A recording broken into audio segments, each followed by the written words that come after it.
এই ন্যাভের দাম কম মানে কি মিউচুয়াল ফান্ড সস্তা? না, এটা কোনোদিনই নয়। এনএফও মানেই বেশি লাভ, অল্প বেশি ইউনিট কিনে পরে বেশি দামে বেচবো, ভুল না ঠিক? এটাও ভুল। রিটার্নের সঙ্গে ন্যাভের কোনো সম্পর্ক আছে? রিটার্নের সঙ্গে ন্যাভের সম্পর্ক ক্যালকুলেশনে আছে, কিন্তু বাট রিটার্ন তো রিটার্নই।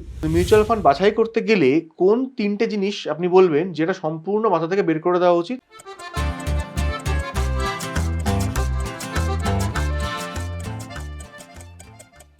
আমরা যখন বাজারে যাই, শপিং করতে যাই, আমরা সস্তার জিনিস অনেকেই খুঁজি।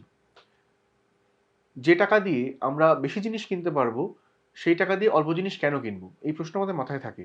এই অনেক প্রশ্ন কিন্তু আমাদের মিউচুয়াল ফান্ড কেনার সময়ও মাথায় আসে। ন্যাভ, আমরা অল্প টাকার ন্যাভ খুঁজে অনেক সময় বেশি ইউনিট কিনতে পারবো ভেবে, এই প্রশ্ন আমাদের কাছে এসছে। এই ন্যাভ বিষয়টা ঠিক কি, এবং এই ন্যাভের দাম মিউচুয়াল ফান্ড বাছাই করার সময় কি খুব গুরুত্বপূর্ণ? এই প্রশ্নের উত্তর আজকে আমরা খুঁজবো সঞ্চয় সময়ের এই এপিসোডে। আজকে আমাদের গেস্ট সিএফপি দেবাশিস দীর্ঘাঙ্গী। নমস্কার দেবাশিসবাবু। নমস্কার, থ্যাংক ইউ। এই যে ন্যাভের কথাটা বললাম, আমরা অনেক সময় তো ভাবি যে আমার কম টাকার ন্যাভ 500 টাকা জমাচ্ছি, 50 টাকার ন্যাভ 10টা কিনতে পারবো। যদি 700 টাকা ন্যাভ হয়, আমি তো এক ইউনিট পুরো কিনতে পারছি না, আমার লস হচ্ছে। এই ন্যাভের দাম কম মানে কি মিউচুয়াল ফান্ড সস্তা? না, এটা কোনোদিনই নয়। এটা ভুল ধারণা ভুল বলছেন। ধারণা। বেশ। এবং তার থেকে বলবো এটা ভুল ধারণা, তার সঙ্গে এটা বিপজ্জনক ধারণা। বিপজ্জনক ধারণাও এটা। বিপজ্জনক নাও হতে পারে, বাট আমাদের সাধারণভাবে আমি নিজেও দেখেছি, বা সবার মনে একটা ধারণা থাকে যে আমি কম ন্যাভে ইনভেস্টমেন্ট করলে আমার অনেকগুলো ইউনিট আসবে। বাট যদি এটা দেখা যায় যে কম ন্যাভে ইনভেস্টমেন্ট করে বেশি ইউনিট পাচ্ছি, আর যদি বেশি ন্যাভে ইনভেস্টমেন্ট করি তাহলে কম ইউনিট পাচ্ছি, আমি ইনভেস্টমেন্ট কত করছি? ইনভেস্টমেন্ট অ্যামাউন্ট তো সেম। ইনভেস্টমেন্ট অ্যামাউন্ট যদি সেম হয়, তাহলে আমার, ধরুন 1000 টাকা উদাহরণ দিই, তো 1000 টাকায় আপনি 10 টাকা নেবে কিনলে কতগুলো পাবেন? 100টা। টাকা পাবো। আর আমি 1000 টাকারই একটা নেবে যদি করি, তাহলে আমি একটা ইউনিট পাচ্ছি। মার্কেট যদি 10% রিটার্ন দেয়, তাহলে আপনার 10% রিটার্ন যা আসবে, আপনার 100টারও 10% সেম আসবে। তাহলে আমি একটুখানি আপনাকে আমি বোঝাতে বললাম ব্যাপারটা। বেসিক কোয়েশ্চেনে যদি বলি দর্শকদের জন্য, ন্যাভ কি আসলে, খুব অল্প কথা যদি বুঝিয়ে বলেন। ন্যাব হচ্ছে, ন্যাবের ফুল ফর্ম হচ্ছে নেট অ্যাসেট ভ্যালু। ন্যাব চেঞ্জ হয়, এভরিডে চেঞ্জ হয়। ন্যাব নেট অ্যাসেট ভ্যালু। আজকে যে কেনা বেচা হলো, আজকে যে ট্রেডিং হলো, যে কোনো জিনিস, শুধু ইকুইটি মার্কেটের ক্ষেত্রে নয়, একটা যে কোনো ব্যবসাদারের ক্ষেত্রে, আজকে যে দোকানদার কেনা বেচা করলো, আজকে কেনা বেচার পরে তার কি গেল কি এলো, নেট তার ভ্যালুটা কি রইল, সেই নেট অ্যাসেট ভ্যালুটা ক্যালকুলেশন হয় যে আমি আজকে নেট নেট প্রফিট এই হলো, তার নেট প্রফিটটা হলে প্রত্যেকটা ইউনিটের উপর ডিভাইড করে দিলে আজকে তার পার ইউনিটের দাম ভ্যালু বেরিয়ে চলে আসে, যে একটা ইউনিটের দাম এত। ওটাই ন্যাভ ভ্যালু মিউচুয়াল ফান্ডের ক্ষেত্রে। আজকে ধরুন যেটা ন্যাব হলো 10 টাকা, যে কোনো এনএফও তো ন্যাব আসে 10 টাকা থেকে, মার্কেটে এসে গেল। মার্কেটে ওই 10 টাকাটার আমি কাস্টমারদের, মিউচুয়াল ফান্ড কোম্পানিগুলো কি আর কাস্টমারদের দিল 10 টাকা নেবে, এনএফও পিরিয়ডে ইনভেস্ট করেছে। ওটা যখন 20 দিন বাদে যখন মার্কেটেও ঘুরে আসে, তার মানে আপনার টাকাটা তো ইনভেস্ট করে দিয়েছে। ইনভেস্ট করে দেওয়ার পরে তার ভ্যালু বেড়ে গেছে। দেখা গেল যে 20 দিন পরে আপনার ওই 10 টাকার ন্যাবটা হয়ে গেছে 11 টাকা সামথিং, 11 টাকা 10 পয়সা হলো। তার মানে কি, আপনার ওটা নেট আপনার প্রফিট হয়েছে, তাই প্রফিটটা আপনার ন্যাবের সাথে যুক্ত হয়ে গেল, যুক্ত হয়ে গেলে 10 টাকাটা 11 টাকা হয়ে গেল। তাহলে তার পরের দিন ওই 20 দিন পরে ওইটার নেট অ্যাসেট ভ্যালু হয়ে গেল 11 টাকা। এইভাবে যত প্রফিট হয়, ন্যাবটা গ্রোথ হয়, ন্যাবের ভ্যালু বাড়ে। উল্টো দিকে ন্যাভ ভ্যালু কমতেও পারে। এইখান থেকে আমি প্রশ্ন করব যে নতুন মিউচুয়াল ফান্ড যেগুলো, এনএফও যেগুলো আসে, তার 10 টাকা দিয়ে শুরু হয়। অনেকে থাকে যে আমি এনএফওতে ইনভেস্ট করব, নতুন একটা কিছু আসছে, তার লাভটা ঘরে ওঠাবো অল্প টাকায় কিনে। এই এনএফওতে বিনিয়োগ করলে কি সুবিধা হয়, যদি তার লং কোনো টার্ম থাকে, গোল থাকে, অনেকদিন বিনিয়োগ করবেন, এরকম কিছু ব্যাপার থাকে, মানে আলাদা সুবিধা পাওয়া যায়? ব্যাপারটা কি, আমি যদি আপনাকে জিজ্ঞেস করি যে আপনি বলতে চাইছেন কি এনএফওটা লাভ না অনগোয়িং যে?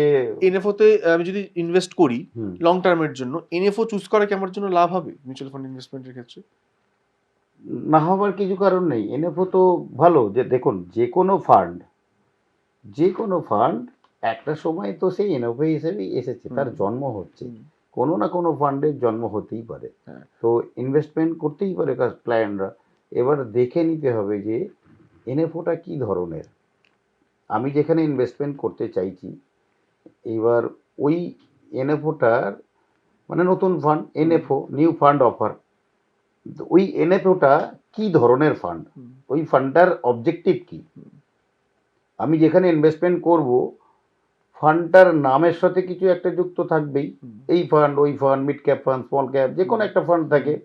তো ওই ন্যাবের সাথে, ওই নামের সাথে ওই ফান্ডের নিশ্চয়ই আমি ডিটেলস পাবো, কোনো না কোনো হয় মেলে পেতে পারি, কোনো পেপারে পেতে পারি। তো সেখানে ওর ইনভেস্টমেন্ট অবজেক্টিভ থাকবে, ফান্ড ম্যানেজার কে, ফান্ড ম্যানেজার অবজেক্টিভ কি। হুম। তো সেটা যদি আমি পেয়ে যাই তাহলে বুঝতে পারবো যে কি গোত্রীয় ফান্ড ওটা।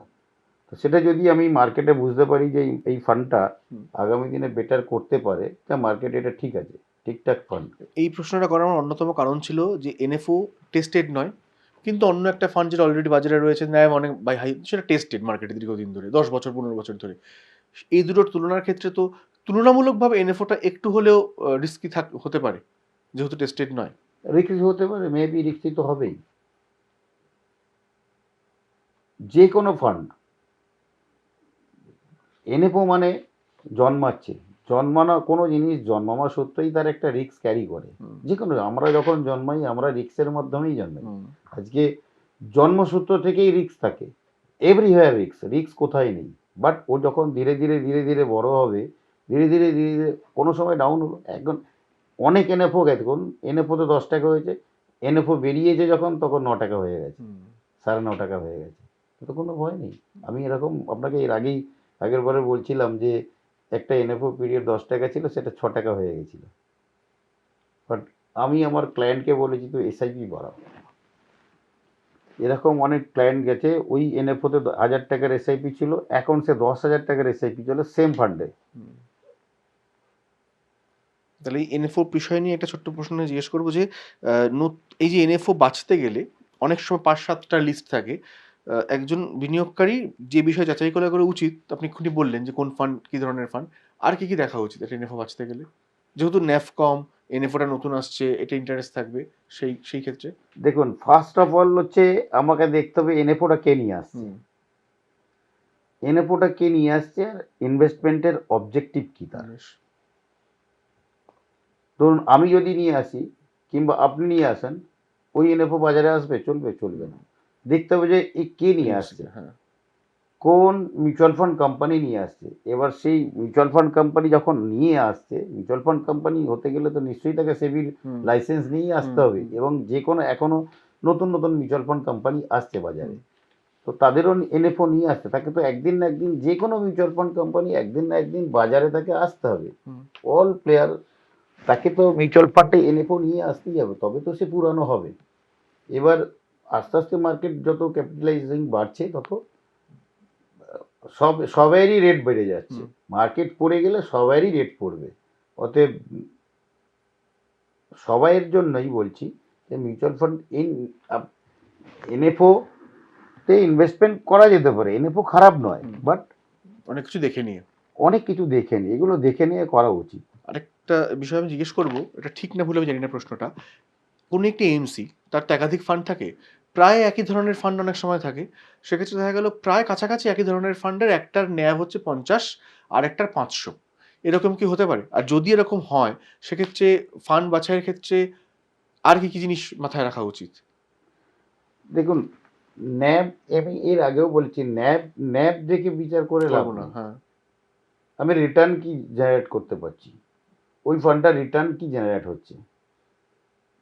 ফান্ড যদি রিটার্ন ঠিকঠাক দেয়, আমার গোল যেটা আছে, আমার যদি গোল সেট আপ করি, গোল সেট আপের মধ্যে যদি দেখা যায় যে আমি গভর্নমেন্ট অফ ইন্ডিয়ার যে প্রেজেন্ট রেট আছে, আমি বেঞ্চমার্ক, আমাকেও বেঞ্চমার্ক করতে হবে না। আমি যদি বেঞ্চমার্ক ফলো করি যে এখন 10 ইয়ার্স গভর্নমেন্টের জিসেক বন্ড হুম কি রেটে আছে, হুম সেটা হচ্ছে আমরা বলি আরএফআর, হুম রিস্ক ফ্রি রিটার্ন। আমি কোনো রিস্ক নিচ্ছি না, রিস্ক ফ্রি রিটার্ন। সে আমি আপনাকে আরো ইজি করে দিচ্ছি যে পিপিএফ, পিপিএফ হচ্ছে রিস্ক ফ্রি রিটার্ন, হুম কোনো রিস্ক নেই। তাহলে আমি রিটার্নটা যদি বাড়াতে চাই তাহলে আমাকে তো একটু Risk রিস্ক নিতে হবে। নিতে হবে হুম না। তাহলে আমি যদি কতটা রিস্ক নিতে গেলে কত রিটার্ন পেতে পারি হুম তার ক্যালকুলেশন আছে। হুম আমি কতটা রিস্ক নেওয়ার জন্য, কত রিটার্ন পাওয়ার জন্য কতটা রিস্ক ক্যারি করব, এটা আমাকে জানতে হবে। তাহলে আমি কতটা রিস্ক নেবো, তাহলে আমি রিটার্ন কতটা তার জন্য পেতে পারি, এটা যদি মেজার করতে পারি, এটা যদি আমি নিজে জেনে নিতে পারি, বা তার জন্য বুকে একটু হার্টকেও ঠিক রাখতে হবে যে আমি রিস্ক নিচ্ছি জেনে শুনে, ঠিক আছে, নো প্রবলেম।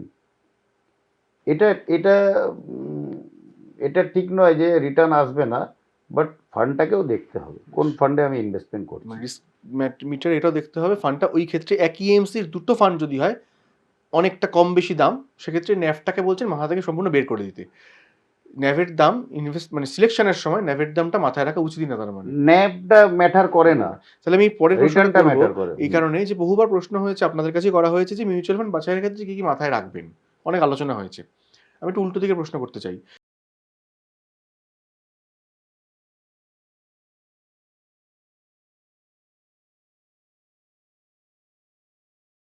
তারপরে আমার এই সিলেকশনের ভাবনায় বসা উচিত।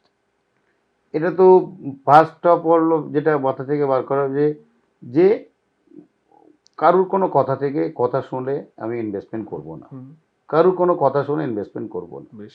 একটা অ্যাডভাইজারের ইনভেস্টমেন্ট নেওয়াটাই দরকার, হুম আর রিস্ক নেওয়া দরকার। রিস্ক না নিলে ইনভেস্টমেন্ট রিটার্ন আসবে না। হুম আমার যেমন ধরুন যেটা মাথায় থেকে বাদ দিতে হবে, যেটা হচ্ছে যে আমি ডেলি মার্কেট দেখা, নিউজ দেখা, এইগুলো আমাকে বন্ধ করতে হবে। বেশ। এই কতকগুলো জিনিস যদি আমি টিপসগুলো বন্ধ রাখি হুম তাহলে কিন্তু আমার রিটার্ন আসবে। ডেলি মার্কেট ভলাটিলিটি অ্যাপস দেখছি, এই তারপরে হচ্ছে হুইসপারিং। হুম হুইসপারিংটা একটা বড় ডেঞ্জারাস জিনিস। মানে কারো কথা শুনে আপনি কারো কথা শুনে আপনি ইনভেস্ট করলেন, কারো কথা শুনে আপনি বেরিয়ে গেলেন। হুম আপনার ডিসিশন আপনাকে নিজেকেই নিতে হবে। দরকার এক্সপার্টের আপনি অপিনিয়ন নিন, তার হুম। থেকে আলোচনা করুন, তার সাথে ডিসকাস করুন, বাট কিছু কিছু জিনিস আপনাকে বেশ ত্যাগ করতে হবে। এই অভ্যাসগুলো, বদ অভ্যাসগুলো ত্যাগ করতে হবে। বেশ। আমি একদম শেষে চলে এসেছি এই এপিসোডটার। লাস্টে একটা ছোট্ট এত যে আলোচনা হলো তার একটা র্যাপিড ফায়ার করবো। আপনি একদম ছোট্ট ছোট্ট এক দু বাক্যে যদি উত্তর দেন। এক, কম ন্যাভ মানেই ভালো, এটা ভুল না ঠিক? ভুল। এনএফও মানেই বেশি লাভ, অল্প বেশি ইউনিট কিনে পরে বেশি দামে বেচবো, ভুল না ঠিক? এটাও ভুল। আচ্ছা, পুরনো ফান্ড নাকি এনএফও, যদি আমাকে সিলেক্ট করতে হয় ভরসা বেশি কাকে করব, কি বলবেন? এনএফও মানে খারাপ, ভুল নয়, but ongoing scheme is better. But এনএফওটা একটা রিস্ক থেকেই যায়। বেশ। তার কারণ হচ্ছে যে আমি এনএফওর কোনো অ্যানালিসিস পাবো না। হুম এনএফওর অ্যানালিসিস তখন হবে যখন ফান্ডটা একটু পুরনো হবে। ফান্ড ম্যানেজার কত রিস্ক ক্যারি নিচ্ছে, কত রিস্ক নিচ্ছে সে, আমি তার ডেটা পাবো না। কেমন? সে তার হয়তো পোর্টফোলিওটা পাবো, তার ডেটা পেতে একটু টাইম লাগে। বেশ। এনএফও মানে পুরোটাই রিস্ক। রিটার্নের সঙ্গে ন্যাভের কোনো সম্পর্ক আছে? রিটার্নের সঙ্গে ন্যাভের সম্পর্ক ক্যালকুলেশনে আছে, কিন্তু বাট রিটার্ন তো রিটার্নই। রিটার্ন তো আমি যদি ন্যাব না হয়, না থাকে, আমি রিটার্ন ক্যালকুলেশন করব কিভাবে? ধরুন কাল 10 টাকার ন্যাবে ইনভেস্ট করেছি, আজকে 12 টাকা, তাহলে আমার 20% রিটার্ন, অ্যাবসোলুট রিটার্ন 20%। এটা 1 বছর কি 2 বছর সেটা আমি আলাদা হবে। যদি 10 টাকারটা 12 টাকা 1 বছরে হয় তাহলে 20% অ্যানুয়াল রিটার্ন হলো। ওটা যদি 2 বছরে হয় তাহলে 10% হয়ে গেল। 2 দিয়ে ভাগ করলে যদি আমি স্টেট কাট বলছি, তাহলে ওটা 10% রিটার্ন এসে গেল। তাহলে আমি যদি ন্যাবটা না পাই, রিটার্ন ক্যালকুলেশন হবে কি করে? কিন্তু রিটার্নের কথা ভাবলে আপনি বলছেন ন্যাভের দামটা মাথাতে রাখবেনই না। আর ন্যাব দেখে তো লাভ নেই, আমাকে দেখতে হবে ফান্ডটা ভালো না খারাপ। কি রিটার্ন জেনারেট করতে পারে, তার সে আলফা কত জেনারেট করতে পারছে। একটা ফান্ড আলফা জেনারেট কত করতে পারছে, যে আলফা জেনারেট করতে পারছে তো সেখানে ইনভেস্ট করলেই আমার আলফা জেনারেট হবে। তো আমি যদি একদম নিউলি ফান্ড, তার আলফা জেনারেট কীভাবে হবে সেটা অনেক সময় কি হয়, এনএফওতে ফান্ড ম্যানেজারের কিছু স্পিচ থাকে, ফান্ড ম্যানেজারের সেই স্পিচগুলো সে কি করতে চাইছে, তার ফান্ডামেন্টাল কি, তার অবজেক্টিভ কি, সে কি করতে, তার উপর ভরসা করে আমাদের ইনভেস্টমেন্ট করতে হবে। ধরুন আপনি কোনো একটা ব্যবসায় বসলেন, আপনি আমাকে ডিসকাস করলেন যে আমি এই ব্যবসাটা আসছি, তুই কিছু ইনভেস্টমেন্ট কর, আমরা দুজন আপনাকে আমি ভরসা করে আমি ইনভেস্টমেন্ট করছি, কিংবা আপনি ধরুন এগ্রিমেন্টও করতে পারেন, কোনো অসুবিধা নেই, বুঝতে পেরেছি। কিন্তু টাকাটা তো আমি আপনাকে অন্ধজ্ঞানেই দিচ্ছি না। তো সেই রকম সিমিলারলি মিউচুয়াল ফান্ডের এনওপোতে আমি ফান্ড ম্যানেজারের বা কোম্পানির অবজেক্টিভ দেখে ইনভেস্টমেন্ট করছি, তার কোনো ডেটা অ্যানালিসিস আমি পাচ্ছি না। বুঝেছি।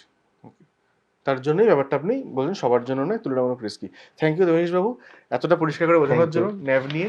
এবং আমরা এই ন্যাভের বিষয়টা যেটা বুঝলাম, কম দামি ন্যাভ না বেশি দামি ন্যাভ, সস্তা মিউচুয়াল ফান্ড নাকি দামি মিউচুয়াল ফান্ড, এই বিষয়গুলো এতটা সহজ নয়। বরং এর থেকে সহজ হবে নিজে পড়াশোনা করা এবং প্রয়োজন মতো এক্সপার্টের ওপিনিয়ন নেওয়া। দেখতে থাকুন সঞ্চয় সময় @ এই সময় লাইভ।